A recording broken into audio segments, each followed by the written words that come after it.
Hi guys. तो आज हम ये प्रॉब्लम देखेंगे फूड फोर्सेस का। प्रॉब्लम का नाम है कंपैरिजन स्ट्रिंग। ठीक है, तो इस प्रॉब्लम में क्या दिया हुआ है एज एन इनपुट और हमें क्या आउटपुट देना है, इन दोनों चीज़ों को जो है वन नोट पे देख लेंगे। और प्रॉब्लम का लिंक जो है हम डिस्क्रिप्शन में दे देंगे, तो तुम वहाँ से जा करके प्रॉब्लम को रीड कर सकते हो। तो आओ चलते हैं वन नोट की तरफ और समझते हैं इस प्रॉब्लम को। तो जो हमारा फ्लो रहता है बताने का, हम उसी के हिसाब से जो है चलेंगे। तो सबसे पहले इनपुट आउटपुट और प्रॉब्लम के स्टेटमेंट को हम क्लियर करेंगे। ठीक है। तो इस क्वेश्चन में हमें इनपुट के तौर पे एक स्ट्रिंग दिया रहेगा। ठीक है। और उस स्ट्रिंग में दो तरह का सिंबल रहेगा, एक ये और एक ये। ठीक है। हमें क्या करना है ना, हमें एक एरे तैयार करना है जो कि कंपैटिबल हो इस स्ट्रिंग के। इसका मतलब क्या है? कंपैटिबल का मतलब ये है कि सपोज कोई भी ith कैरेक्टर, ठीक है, स्ट्रिंग का मेरा ये है लेस देन सिंबल है। ठीक है। तो इसका मतलब ये है कि उस एरे में क्या होना चाहिए ना, उस एरे का ith कैरेक्टर। ठीक है, लेट सपोज करो ए नाम का एरे है, तो उस एरे का ith कैरेक्टर और एरे का i प्लस वन कैरेक्टर के बीच में किस तरह का रिलेशन रहना चाहिए, तो जो ये कैरेक्टर है ith वाला, यानी कि इस तरह का।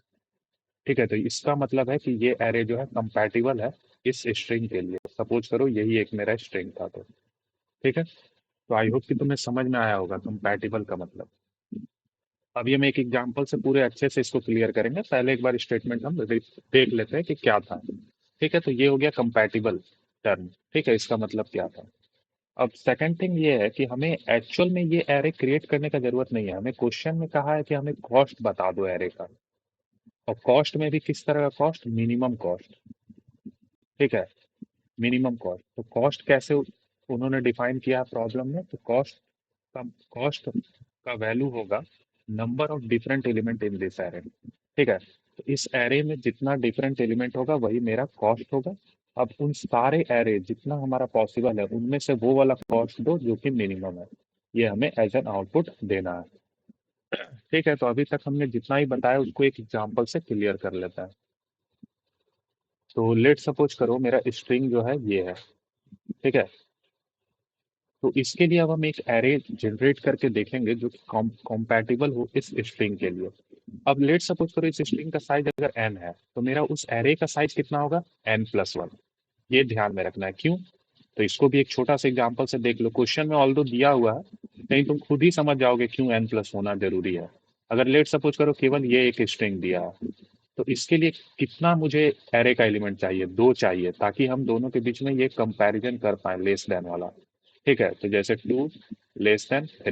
ठीक है, तो देख रहे हो दो एलिमेंट का हमें जरूरत पड़ा, 2 और 3। तो इसी कारण एरे का हमारा साइज होगा n+1। ठीक है। तो अब देखते हैं कि इस स्ट्रिंग के लिए कंपैटिबल एरे हम कैसे जनरेट करेंगे। तो एक जनरेट करने का हम ट्राई करते हैं। ठीक है, तो एक बार हम यहाँ पे अपने स्ट्रिंग को जो है लिख लेते हैं। ठीक है, तो ये है मेरा स्ट्रिंग। तो देखो सबसे पहला मैंने लेट सपोज किए करो इंटीजर जो है हमने 1 लिया। ठीक है, तो 1 आ गया यहाँ। अब यहाँ लेस देन का सिंबल है, तो यानी कि 1 के बाद जो आना चाहिए वो 1 से बड़ा होना चाहिए, यानी कि 2। तब ना यहाँ पर ये वाला सिंपल सिंबल फुलफिल करेगा 1 <2। ठीक है, तो 1 2 दो एलिमेंट बन गया। अब यहाँ देखो अब अगेन लेस देन है, यानी कि यहाँ 3 होगा। तब ये वाला सिंबल जो है यहाँ आएगा 2 <3। अब तुम चेक करो यहाँ पे ग्रेटर देन आ गया, यानी कि 3 जो है बड़ा होना चाहिए। तो उसके लिए हम कोई कौन सा एलिमेंट ले सकते हैं? तो लेट सपोज करो 2 ही ले लिए। ठीक है, तो 3 जो है ग्रेटर हो गया 2 से। अब अगेन जो है यहाँ ग्रेटर देन का सिंबल है, तो ये ऐसा चाहिए, तो लेट सब अगेन हम क्या ले लेंगे? 1 ले लेंगे। तो देखो ये मेरा जो है एरे बन गया जो कि कंपैटिबल है इस स्ट्रिंग के लिए। ठीक है।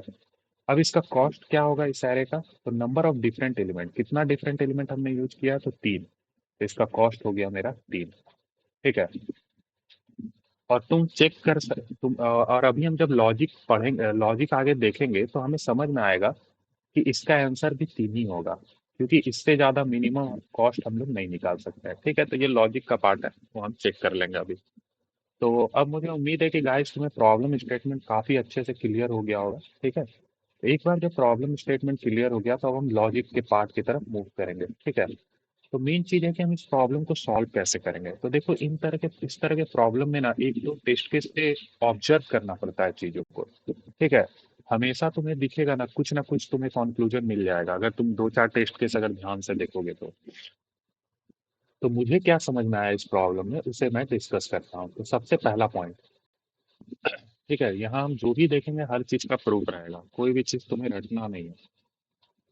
तो लेट सपोज करो मैं तुमसे एक सवाल पूछता हूँ कि अगर लेट सपोज करो मेरे पास ये स्ट्रिंग है, ठीक है, तो तुम बताओ इस स्ट्रिंग के लिए मुझे मिनिमम कॉस्ट क्या मिलेगा। ठीक है, मुझे मिनिमम कॉस्ट क्या मिलेगा। मिनिमम कॉस्ट कहने का मतलब कि कॉस्ट हम कैसे निकालेंगे, डिफरेंट एलिमेंट एरे में। तो वो मिनिमम मुझे क्या मिलेगा, ये इंपॉर्टेंट है। तो देखते हैं हम। ठीक है, ये देखो इस तरह का सिंबल है, तो लेट सपोज करो यहाँ हम 1 यूज किया।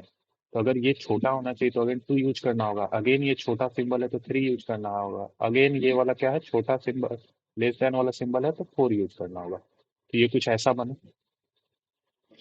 अब तुम ध्यान देना कि इसका कॉस्ट हमारा कितना आया, तो डिफरेंट एलिमेंट हमारा 4 हुआ तो कॉस्ट मेरा 4 आया।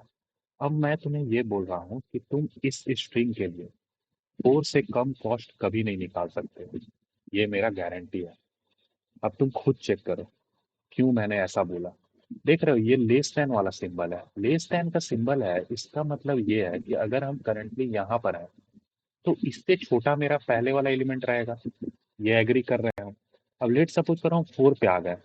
तो 4 पे आ गए तो पहले तक में हमने जो एलिमेंट यूज किया है 1 2 3, क्या हम उसको 4 की जगह यूज कर सकते हैं? नहीं कर सकते हैं, क्योंकि अगेन ये लेस देन वाला साइन है। तो दूसरा एलिमेंट हमें यूज करना पड़ेगा, तो 4 एक और नया एलिमेंट ऐड हुआ। तो इससे हम देख सकते हैं कि जब भी मेरा सेम तरह का अगर कैरेक्टर का सेगमेंट अगर बन रहा है, ठीक है, तो उसमें मेरा कम से कम जो है जितना मेरा कैरेक्टर है सेम 3 + 1, यानी कि इतना डिफरेंट एलिमेंट तो लगेगा ही लगेगा, ये श्योर है। क्यों? यहाँ मैंने तुम्हें ये लॉजिकल प्रूफ यहाँ पे दिया, क्योंकि 1 2 3 4 जैसे हमने बनाया था। ठीक है, तो अगर ये लेस देन का सिंबल है तो ये फिक्स है कि इससे बड़ा आगे वाला होगा, फिर इससे बड़ा आगे वाला होगा, इससे बड़ा आगे वाला होगा, ये फिक्स है। तो अगर बड़ा ही लेना है तो भाई डिफरेंट तो होगा ही सारा, क्योंकि और कोई पॉसिबिलिटी नहीं है मेरे पास। अब तुम खुद देखो, अगर मान लो तुम यहाँ 3 पर हो, तो क्या 3 पर हो तुम तो 1 2 में से तुम किसी को भी यूज कर सकते हो? नहीं कर सकते हो, क्योंकि ये देखो सेम सेगमेंट चल रहा है साइन का। तो इससे पीछे वाला 1 2 तो हम यूज ही नहीं कर सकते हैं, क्योंकि वो जो है 3 से यहाँ पर जो भी डालेंगे उससे छोटा छोटा होगा। 1 तो हम यूज नहीं कर सकते, और 2 अगर यूज करेंगे तो बराबर हो जाएगा। तो इससे हमें ये पता चल रहा है, ये लॉजिकल थिंकिंग है, ये नॉर्मल चीज है जो हमें यहाँ समझना है, कि अगर एक तरह का अगर सिंबल हमें मिलता है कॉन्टिन्यूस, ठीक है, तो कम से कम इतना जितना है ये +1। ठीक है, 3 + 1 यानी कि 4। 4 डिफरेंट हमें एलिमेंट तो यूज करना ही पड़ेगा अरे में, ये श्योर है। यानी कि मेरा आंसर 4 से कम तो कभी नहीं होगा। तो इससे हम एक चीज निकाल सकते हैं, एक चीज इससे हम कंक्लूड कर सकते हैं कि मेरा स्ट्रिंग कुछ भी रहे, ठीक है, मेरा स्ट्रिंग कुछ भी रहे, ठीक है, हमें क्या करना है ना, हमें उसमें चेक करना है कि लॉन्गेस्ट हमें सेम तरह का साइन वाला स्ट्रिंग कितना साइज का मिल रहा है। ठीक है, तो जैसे इसमें तुम देखोगे तो 4 साइज का मिलेगा, यहाँ 3 है, यहाँ एक एक, यहाँ 2 3 है, और यहाँ एक है। तो यानी कि लॉन्गेस्ट मुझे कितना मिला, 4 साइज का मिला। तो लॉन्गेस्ट अगर 4 साइज का मिला तो 5 डिफरेंट इंटीजर तो हमें यूज करना ही पड़ेगा array में, ये श्योर है। यानी कि 5 से कम मेरा आंसर कभी नहीं पॉसिबल है। ये मैंने यहाँ तुम्हें प्रूव करके दिखा दिया। अब तुम खुद भी चेक कर सकते हो, मैंने वहाँ लॉजिकल तुम्हें बताया भी कि हम किसी भी एलिमेंट को पीछे वाले यूज नहीं कर सकते हैं, तो मुझे डिफरेंट ही यूज करना पड़ेगा। ठीक है, तो अगर तुम ये समझ गए ना तो अब तुम्हारे लिए क्वेश्चन काफी आसान हो गया। तुम यहाँ क्या करोगे, तुम ट्रैवर्स करके लॉन्गेस्ट वाला चेक करोगे, उसका साइज निकाल लोगे, और तुम्हारा मिनिमम इतना पता चल गया तुम्हें कि 4 + 1 यानी 5 तो यूज करना ही करना है। अब मैं तुम्हें ये बोलूंगा कि तुम्हारा आंसर 5 ही बनेगा, यानी कि अब तुम्हें कोई एक्स्ट्रा डिफरेंट इंटीजर नहीं यूज करने का जरूरत है। यानी कि ये क्वेश्चन का सॉल्यूशन सिंपल क्या था ना, कि इस स्ट्रिंग पे तुम ट्रैवल्स करो, और जो तुम्हें लॉन्गेस्ट मिल गया सेम साइन का कैरेक्टर का स्ट्रिंग, सब स्ट्रिंग, उसका साइज +1 तुम्हारा आंसर होगा। अब इस चीज को एक बार प्रूफ कर लेते हैं कि ये क्यों सही है। तो एक छोटा सा एग्जाम्पल हम लेंगे। लेट सपोज करो ये हमने लिया, तो इधर अगर इन तीनों को तुम देखोगे तो सेम साइन का है, और ये दोनों सेम साइन का है। तो इन तीनों को फुलफिल करने के लिए लेट सपोज पहले हमने 1 यूज किया, फिर 2 यूज किए, तब ये वाला साइन आ गया। ठीक है, इसको लिए यहाँ तो 3 यूज कर लिए, फिर इसको लिए यहाँ तो 4 यूज कर लिए। ठीक है, अब यहाँ तक तो हमने यूज कर लिया। अब तुम देखो कि इसके बाद ये साइन चेंज हो गया, तो जब साइन चेंज हो गया ना, तो इसका मतलब है कि फोर जो लास्ट जहां पर है हम, इसको छोड़ करके जो बाकी का मेरा एलिमेंट है ना, उनको हम अगेन रिपीट कर सकते हैं। यानी कि हमें डिफरेंट इंटीजर यूज करने का जरूरत नहीं है, क्योंकि यहाँ साइन जो है चेंज हो गया। तो जब साइन चेंज हो गया तो पहले के एलिमेंट को हम यूज कर सकते हैं। तुम खुद देखो, यहाँ फोर है, तो फोर मुझे बड़ा चाहिए। ठीक है, तो हम इसमें से कोई सा भी एक ले लिए, लेट सपोज करो थ्री ले लिए। ठीक है, अब अगेन मेरा ये आया। ठीक है, अगेन मेरा ये आया, तो अगेन हम क्या किए, वन लेट सपोज ले लिए। तो देखो ये फुलफिल हो गया। अब ये ऐसा इसलिए हो पा रहा है क्योंकि मैंने पहले ही लॉन्गेस्ट साइज का चेक कर रखा है। क्योंकि लॉन्गेस्ट साइज का मेरा ये बन रहा था, तो मेरा आंसर जो है फोर हुआ। लेकिन अगर मान लो यहाँ पे ऐसा होता कि ये दो सिंबल और लग जाता यहाँ पर, तब तुम फिर पीछे वाला नहीं यूज कर पाते, क्योंकि तुम यहाँ कहाँ तक आते, टू यूज करते फिर यहाँ वन यूज कर लेते। ठीक है, तो ये साइन तक तो हो जाता, लेकिन इसका क्या। तो यहाँ पर आंसर क्या बनेगा, तो यहाँ लॉन्गेस्ट ये बन गया, तो यानी कि पांच, फाइव डिफरेंट जो है तुम्हें यूज करना पड़ जाएगा। तो ये चीज जो है तुम्हें यहाँ समझना था। अब मुझे उम्मीद है कि तुम्हें ये क्वेश्चन क्लियर समझ में आ गया होगा। एक दो टेस्ट केस को तुम खुद से भी ड्राई रन करके चेक कर सकते हो, लेकिन मेन था तुम्हें ये ऑब्जर्व करना कि अगर सेम तरह का बन रहा है ना, तो मेरा मिनिमम कितना आ रहा है। कोई भी प्रॉब्लम को कोशिश करो ब्रेक करके बनाने का, छोटे छोटे पार्ट्स में पहले देखो, पहले टेस्ट केस अंडरस्टैंड करो। ठीक है, और बाकी तुम्हारा कंसेप्ट तो रहेगा ही, जो तुमने प्रैक्टिस किया है या फिर जो भी हार्ड कंसेप्ट है वो तुमने सीखा है। तो इस चैनल पे तुम्हें जो है हम हर तरह का कंटेंट जो है आगे प्रोवाइड करेंगे, बस हमारे साथ बने रहो। तो चलते हैं एक बार इसे कोड भी कर लेते हैं। तो ये मैंने जो टेम्पलेट जो मैं यूज करता हूँ, फर्स्ट वीडियो मैंने बता रखा है सारा। तो एक बार अब हम इसे टेस्ट केस, हमें एक बार इनपुट, इसका इनपुट फॉर्मेट हम चेक कर लेते हैं। तो सबसे पहले हमें टेस्ट केस लेना है, फिर एन लेना है, फिर स्ट्रिंग लेना है। ओके, तो टेस्ट केस वाले को हम अनकमेंट कर देते हैं, और एन हम ले लेंगे, स्ट्रिंग ले लेंगे। अब हमें चेक करना है सेम टाइप का कैरेक्टर का लेंथ। ठीक है, तो एक जो है हम अपना आंसर रखेंगे जो कि इनिशियली जीरो रहेगा। अब हम क्या करेंगे ना, ट्रैवर्स करेंगे इस स्ट्रिंग पर। ठीक है, अब लेट सपोज करो यहाँ पर मेरा कैरेक्टर ऐसा ही है। ठीक है,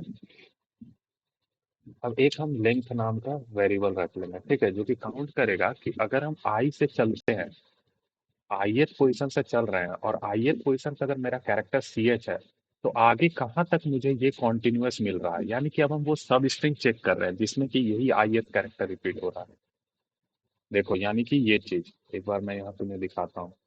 अगर ये ऐसा है, तो अगर हम यहाँ आए, ठीक है, आई मेरा जीरो है और कैरेक्टर मेरा क्या है, ये है, तो हम आगे चेक करेंगे कहाँ तक हमें ये कैरेक्टर मिल रहा है, उसका साइज हम काउंट करेंगे, तो यहाँ से यहाँ तक मिलेगा। यानी कि साइज मेरा क्या आ जाएगा, तो साइज मेरा आ जाएगा तीन। ठीक है, तो इस तरह से हम काउंट करते जाएंगे और अपना जो आंसर है उसको मैक्सिमाइज करते चले जाएंगे। ठीक है, तो वही चीज अब यहाँ पे हम एक वाइल लूप लगा लेंगे, आई लेस देन एन, एंड जब तक मेरा ऐसा ही सी एच के बराबर है, तब तक जो है ये वाइल लूप चलेगा, और लेंथ क्या होगा, लेंथ मेरा इंक्रीमेंट होगा। ठीक है, और आई भी जो है मेरा इंक्रीमेंट होगा। ठीक है, अब लास्ट वाला केस में क्या होगा ना, अब लास्ट वाला केस में ये होगा, देखते हैं इसका। ठीक है, ये वाला वाइल लूप को एक बार इसे यहाँ पे समझते हैं हम, ताकि तुम्हें क्लियर समझ में आए कि क्या हमने किया। लेट सपोज करो मेरा ये था टेस्ट केस। ठीक है, तो हम क्या किए, हम आई इक्वल टू जीरो पे है पहले। ठीक है, और कैरेक्टर मेरा ये है, तो अब मेरा अंदर वाइल लूप चलेगा, चेक करेगा क्या मेरा एस ऑफ आई, यानी कि ये वैल्यू सी एच के बराबर है, तो सी एच भी इसी के बराबर है, तो वाइल लूप के अंदर आएगा और लेंथ मेरा वन हो जाएगा, इंक्रीमेंट होकर जीरो से। इनिशियली लेंथ मेरा क्या था, जीरो था, तो अब लेंथ मेरा वन हो गया, और आई मेरा बढ़ के वन पे चला गया। आई मेरा जीरो पे था, तो अब कहाँ चला गया, अब वन पे चला गया। अब अगेन हम यहाँ आ गए, अब इसको अगेन चेक करेंगे, क्या S of I C H के बराबर है, हाँ है, तो लेंथ बढ़ के टू हो जाएगा, और आई भी इंक्रीमेंट होकर टू हो जाएगा। फिर हम यहाँ आ गए, हम यहाँ चेक करेंगे, क्या एस ऑफ आई मेरा सी एच के बराबर है, हाँ है, तो लेंथ बढ़ के थ्री हो गया, और आई बढ़ के थ्री हो गया। आई मेरा यहाँ आ गया। अब देखो, जब आई यहाँ आया, तो ये मेरा वैलिड नहीं है। ठीक है, क्योंकि ये डिफरेंट हो गया, तो वाइल लूप क्या होगा, टर्मिनेट कर जाएगा। क्यों, क्योंकि ये वाला एस आई सी एच के बराबर नहीं है। तो मेरा आई कहाँ पे है, आई मेरा है थ्री पे। ठीक है, अब क्या होगा, अब तुम जरा यहाँ कोड देखो। आई मेरा ये वाइल लूप जब एग्जीक्यूट कर गया उस टेस्ट केस के लिए, तो आई मेरा 3 पे हो गया, ठीक है, आई 3 हो गया। अब 3 होने के बाद फिर मेरा यहाँ नीचे आएगा इस वाले स्टेटमेंट के पास, तो क्या होगा, आई अगेन इंक्रीमेंट हो जाएगा, क्योंकि ये फॉर लूप लगा रखा है हमने और यहाँ आई प्लस प्लस किया है। तो यानी कि आई 3 से 4 पे चला जाएगा। समझ रहे हो, आई 3 से 4 पे चला जाएगा, जबकि इसको एक्चुअल में कहाँ जाना था, नेक्स्ट बार इसको 3 से स्टार्ट करना था, है ना। नेक्स्ट बार इसको थर्ड इंडेक्स से स्टार्ट करना था, लेकिन वो जो फॉर लूप के अंदर एक आई प्लस प्लस है, उसके कारण ये 4 पे चला जाएगा। तो यानी कि एक बार जो है हम वाइल लूप से निकल करके आई को डिक्रीमेंट कर देंगे, ताकि फिर से मेरा आई जो है 3 पे आ जाए। तो यहाँ पे हम आई माइनस माइनस कर देंगे और आंसर को जो है मैक्सिमाइज कर लेंगे, आंसर कॉमा लेन से, ठीक है। और लास्ट में मेरा आउटपुट क्या होगा, तो लास्ट में मेरा आउटपुट होगा आंसर +1। +1 क्यों, +1 इसलिए क्योंकि अगर मेरे पास दो, अगर लेट सपोज करो मैक्सिमम साइन वाला आ रहा है, ठीक है, दो अगर आ रहा है, तो मेरे को कितना डिफरेंट चाहिए, 1 2 3, यानी कि 3। तो इसी कारण आंसर में मेरा ये काउंट रहेगा स्टोर 2, बट मेरा ओरिजिनल आउटपुट क्या आएगा, आंसर +1, इसके कारण मैंने 1 किया है। तो मुझे उम्मीद है कि तुम्हें ये पूरा का पूरा कोड भी समझ में आ गया होगा कि इसमें हमने क्या किया है। तो एक बार इसे रन करके चेक कर लेते हैं। और ये आई माइनस माइनस क्यों किया हमने, ये तुम्हें समझ में आया होगा। ठीक है, ये नॉर्मल तुम एग्जीक्यूट करके देख सकते हो कि ये वाइल लूप जब ब्रेक करेगा तो आई एक आगे चला जाएगा, और फिर इस वाले आई प्लस प्लस के कारण वो और एक आगे चला जाएगा, तो वहां उसे नहीं जाना था। ठीक है, तो यहाँ देखो ये हमने सीन बी कर रखा है, जबकि होना चाहिए एन। ठीक है, तो नॉर्मल कंपाइलेशन मेरा है। ठीक है, गिवन टेस्ट केस पास कर गया, इस बार सबमिट कर लेते हैं इसे। तो फाइल हम कर लेते हैं कंपैरिजन, और इससे एक बार, सॉरी आई गेस इसने बिन ले लिया है, इसी भी लेना है। ठीक है, तो आगे से submit।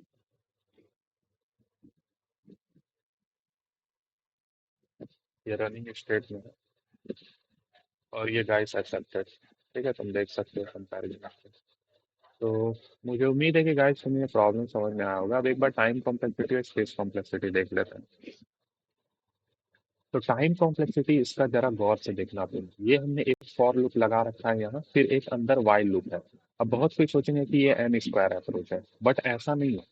तुम्हारा ओवरऑल, ओवरऑल तुम चेक करो, फॉर लूप और वाइल लूप मिला करके कितने टाइम्स कर रहा है, तो ये ओवरऑल एन ही टाइम्स चलेगा।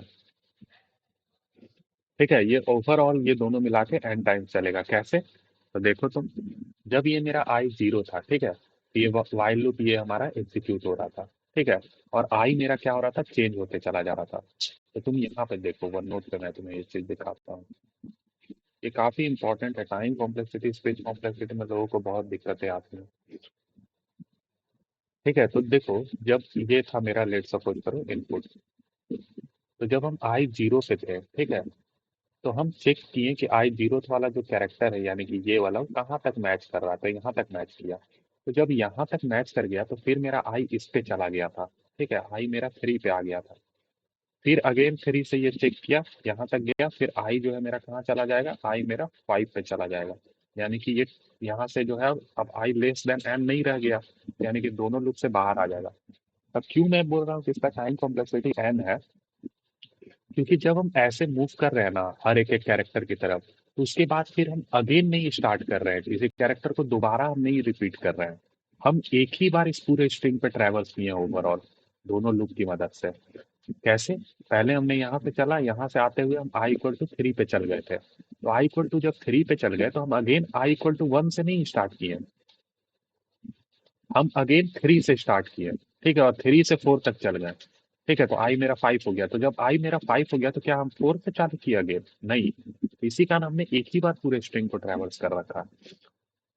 तो टाइम कॉम्प्लेक्सिटी मेरा बिग ऑफ एन है इस फॉर ईच टेस्ट केस, और स्पेस कॉम्प्लेक्सिटी अगर तुम इस स्ट्रिंग का स्पेस अगर लोगे तो एन हो जाएगा। ठीक है, फॉर ईच टेस्ट केस। तो मुझे उम्मीद है कि गाइस तुम्हें प्रॉब्लम समझ में आया होगा, अगर कोई डाउट रह गया तो तुम कमेंट कर देना। तो थैंक यू गाइस।